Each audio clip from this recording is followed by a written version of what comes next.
बिस्मिल्लाहिर्रहमानिर्रहीम। Supreme court में election case की समाअत आज भी थी। नज़रसानी दरख्वास्त थी इलेक्शन कमीशन की, और आज उसूली तौर पर अगर देखा जाए तो ये चौथा दिन था, यानी ये चौथी समाअत थी। वैसे तो रेगुलर जब से ये आर्गूमेंट शुरू हुए हैं तो 3 दिन हुए हैं, लेकिन जब वो पहले दिन इसको समाअत के लिए फ़िक्स किया गया, उस दिन को भी शामिल किया जाए तो आज 4 दिन हो गए हैं और ये नज़रसानी जो है वो चल रही है। नॉर्मली नज़रसानी दरख्वास्त में जजेज़ इतना टाइम किसी को नहीं देते। उसकी वजह ये होती है कि नज़रसानी का स्कोप बहुत लिमिटेड होता है। उसमें कहा गया है, जो सुप्रीम कोर्ट के रूल्स हैं उसमें लिखा हुआ है कि ऐसी कोई दरख्वास्त नज़रसानी की वो जो कि इस ऐसी कोई गलती को लाइमलाइट पर लेकर आ रही हो, जो कि सरफस के ऊपर नज़र आ रही हो, यानी कोई फैक्चुअल मिस्टेक रह जाए फ़ैसले में, तो सिर्फ उसकी निशानदेही के लिए नज़रसानी की जाती है। यहाँ पर ये नज़रसानी का मतलब री ट्रायल नहीं होता। लेकिन ये 4 दिन या 3 दिन से जो कुछ चल रहा है उस पर ख़ुद चीफ़ जस्टिस ने ये कहा कि ये केस तो 2 मिनट का है, ख़त्म हो सकता है। हम सिर्फ हुकूमत की तसल्ली के लिए ये चीज़ जो है ये इसको इतना टाइम दे रहे हैं। तो ऐसी क्या मजबूरी है कि ये उसको हुकूमत को सुना जा रहा है, और जब चीफ़ जस्टिस ये समझते भी हैं कि ये 2 मिनट में ख़त्म होने वाला केस है और नज़रसानी दरख्वास्त है, तो फिर इसको क्यों इतना टाइम दिया जा रहा है।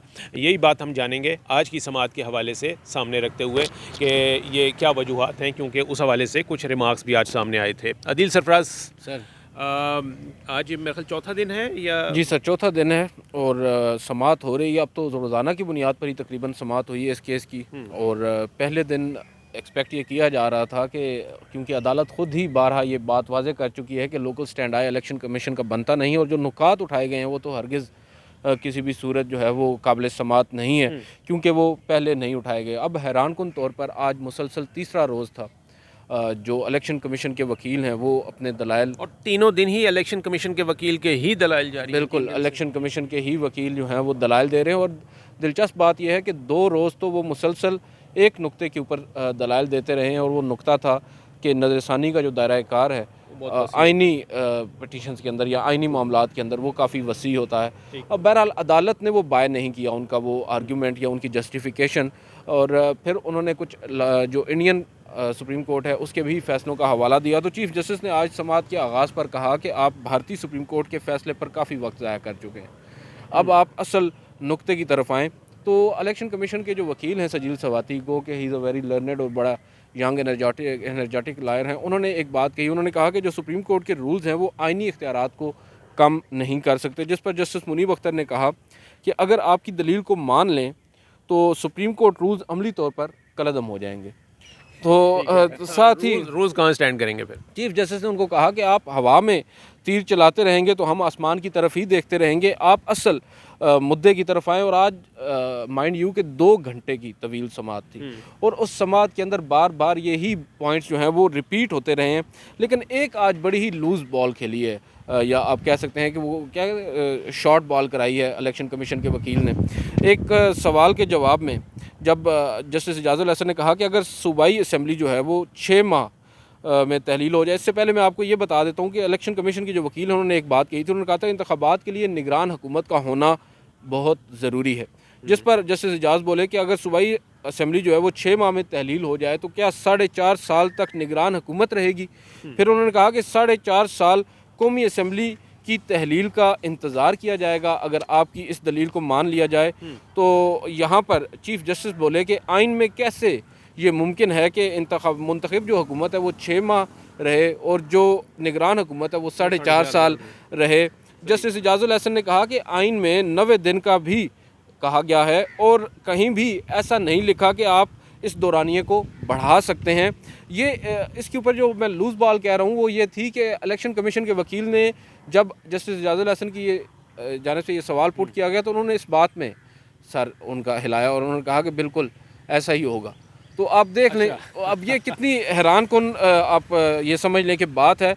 मगर जो आज बड़े हार्ड हिटिंग सवाल भी हुए कुछ, इलेक्शन कमीशन को आज ज़रा मुश्किल सवालात का सामना रहा। बिल्कुल सर, यही वो सवालात थे ना जिन पे बार बार उनको इसरार करना पड़ रहा इलेक्शन कमीशन के वकील को, और वो जस्टिफाई कर रहे थे किसी भी सूरत जो इंतखाबात नहीं हुए अभी तक।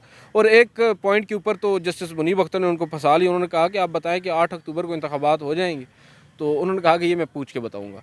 तो वो बेसिकली खुद इलेक्शन कमीशन जो है वो कंफ्यूज है, उनको पता नहीं है। चीफ जस्टिस की जानिब से कुछ बड़ी ही अहम ऑब्जर्वेशंस दी गई हैं इलेक्शन कमीशन के हवाले से। उन्होंने ये कहा है कि जो इलेक्शन कमीशन है उसको अपने भी जो इख्तियारात हैं उनको देखना होगा, क्योंकि इलेक्शन कमीशन जो है वो बाइख्तियार है और हमेशा हम ये देख रहे हैं कि इलेक्शन कमीशन जो है वो असर्ट नहीं कर रहा अपनी पावर को। और कुछ ये जो इनको सिक्योरिटी देने वाला मामला था उसके हवाले से भी कोई बात हुई है? बिल्कुल, उन्होंने यहाँ पर बड़ी अहम ऑब्जर्वेशंस दी हैं। मैं आपको उसके तरफ लेके आता हूँ कि चीफ जस्टिस ने अव्वल तो ये कहा कि वी कांट फोरसेक कॉन्स्टिट्यूशन, और उन्होंने कहा कि आपको एक्सप्लेनेशन डिमांड करना होगी। अगर आपको वजारत ख़जाना एक बात कह रही है तो आप उसको मान लेते हैं, आप क्वेश्चन क्यों नहीं करते? आप एक कॉन्स्टिट्यूशनल बॉडी हैं, आप असर्ट करें, आप जो कह रहे हैं उसको मनवाएं, और उसके बाद आप अपना जो बिहेवियर है एज एन इंस्टीट्यूशन उसको थोड़ा एग्रेसिव रखें। मैं गुज़श्ता रोज़ अखबार में चीफ जस्टिस ने कहा कि मैंने पढ़ा कि 20 अरब रुपए जो MNAs हैं उनको सप्लीमेंट्री ग्रांट की मद में दे दिए गए हैं, जारी कर दिए गए हैं। तो हमें भी तो 20 से 21 अरब दरकार थे इंतखाबात के लिए। गो कि उन्होंने ये कहा कि मैं उसके ख़िलाफ़ नहीं हूँ, डेवलपमेंट भी ज़रूरी है और आवाम को अगर उनके ऊपर पैसा लग रहा है तो ये अच्छी बात है। लेकिन उन्होंने साथ ही इलेक्शन कमीशन की जो कैपेसिटी बिल्डिंग है उसके ऊपर ज़ोर दिया और उनको कहा है कि आप असर्ट करना सीखें। आपने जो सजेशंस आप भी देते हैं वो भी काफ़ी आप कह सकते हैं कि अनरियलिस्टिक होती हैं। आपने 4.5 लाख की सिक्योरिटी मांग ली है, 4.5 लाख तो टोटल फ़ौज है जो ऑपरेशनल है, जो मतलब मुख्तलिफ जगहों पे तैनात हैं। तो आप लोग भी तो देखें आप लोग क्या कर रहे हैं। बुनियादी तौर पर चीफ जस्टिस ने कहा कि आर्मी जो है उसकी एक अलामती आप कह सकते हैं अहमियत होती है, एक सिंबॉलिक इम्पोर्टेंस होती है। एक भी अगर फ़ौज का एहलकार खड़ा हो तो वो भी माने रखता है। और यहाँ पर उन्होंने अपना हवाला दिया, उन्होंने कहा कि लाहौर में अक्सर मैं जब इनके वो चौकियाँ होती हैं, उनको पता नहीं उन्होंने अंग्रेज़ी में एक लफ्ज़ बोला था मैं भूल रहा हूँ, उससे जब गुजरता हूँ तो एक एहलकार होता है मगर वो इतने अच्छे से पेश आता है, ना वो रूड होता है और उसने तमाम सूरत हाल को कंट्रोल में किया होता है। तो यहाँ पर उनके कहने का मकसद ये था कि आपको पूरी आर्मी डिप्यूट करने की ज़रूरत नहीं है। Yes, there are some polling station जो हसास हैं और उनके लिए आपको ऑब्वियसली ज़्यादा जो नफरी है वो ज़रूरत होती है, लेकिन हर जगह पर तो आपको नहीं ज़रूरत होती। और यहाँ पर उन्होंने फिर जो दोबारा ज़ोर दिया उनको और उनको ये कहा कि हम जो यहाँ पर इलेक्शन कमीशन के जो वकील हैं उनके ऊपर जब बार बार ये बात कही जा रही थी कि आपको सिक्योरिटी का कहा गया और आपने उसको मान लिया और आपने उसको क्वेश्चन नहीं किया, तो उन्होंने एक बड़ी दिलचस्प बात की। उन्होंने कहा कि how can we discredit the facts. Election commission के वकील ने कहा कि हम जो हकायक हैं उनको कैसे मुस्तरद कर सकते हैं, हमने उनको भी देखना है, हमें तो हकायक दिए गए हैं, हमने उसकी रोशनी में ये फ़ैसला किया है।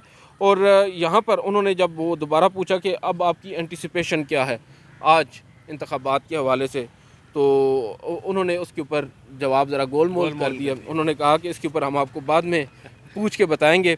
9 मई के हवाले से भी बार बार आज इलेक्शन कमीशन के जो वकील हैं उन्होंने अनॉय भी किया टू सम एक्सटेंट जजेस को, बार बार 9 मई का हवाला दे के बार बार कुछ तकरीबन 5 दफ़ा उन्होंने हवाला दिया। मतलब इलेक्शन कमीशन के वकील ने हवाला दिया 9 मई का। जी, उन्होंने कहा कि हमने अब जो सूरत हाल है वो यकसर बदल गई है 9 मई के बाद। बेसिकली उनका आर्गूमेंट ये है। तो चीफ जस्टिस ने कहा कि 9 मई बेशक सिग्निफिकेंट है, उसकी एक अहमियत है और something needs to be done. Chief justice ने 9 मई के हवाले से ये बात कही है। और लेकिन साथ ही उन्होंने कहा है कि अभी तक इलेक्शन कमीशन की जानिब से हमें कोई वाज़ेह इंडिकेशन नहीं दी गई कि इलेक्शन में इल्तिवा को टॉलरेट करता है या नहीं करता।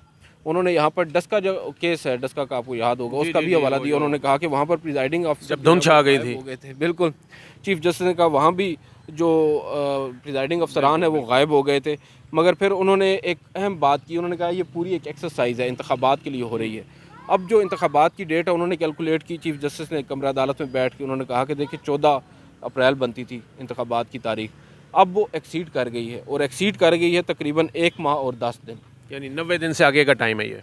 बिल्कुल। और हमने इन चीज़ों को भी देखना है कि जो सूरत हाल बन रही है, बेशक जो सीरियस किस्म के इवेंट्स हुए हैं, कुछ वाक़यात हुए हैं, बड़े ही संजीदगी वजह संगीन नोयत के हुए हैं, हमने उनको भी देखना है। लेकिन इलेक्शन कमीशन को भी देखना है कि उसने हमें कन्विंस करना है। हम क्योंकि वक्त दे रहे हैं आपको सुन रहे हैं, आप तैयारी करके आए और हमें अभी ये कन्विंस करने में और कितना टाइम लगेगा? अब ये समाअत कब होगी दोबारा? सर अभी तो लग रहा है कि स्वाति साहब जो हैं वो अपने आर्ग्यूमेंट्स जारी रखेंगे मंडे को 3 दिन के बाद भी। जी बिल्कुल, मंडे को भी वही अपने आर्ग्यूमेंट्स को रिज्यूम करेंगे। अब देखते हैं मंडे को वो कंक्लूड कर पाते हैं या नहीं। बाज़ाहिर तो नहीं लग रहा, क्योंकि वो एक एक पॉइंट पे इतना वक्त सर्व कर रहे हैं और अदालत भी उनको करने दे रही है। हम तो खुद हैरान। और उसके बाद जो अटॉर्नी जनरल है वो अपने आर्गूमेंट्स देंगे, और मुख्तलिफ एजीज जो एडवोकेट जनरल हैं पंजाब के और दूसरे वो भी। Right, thank you Adeel, thank you.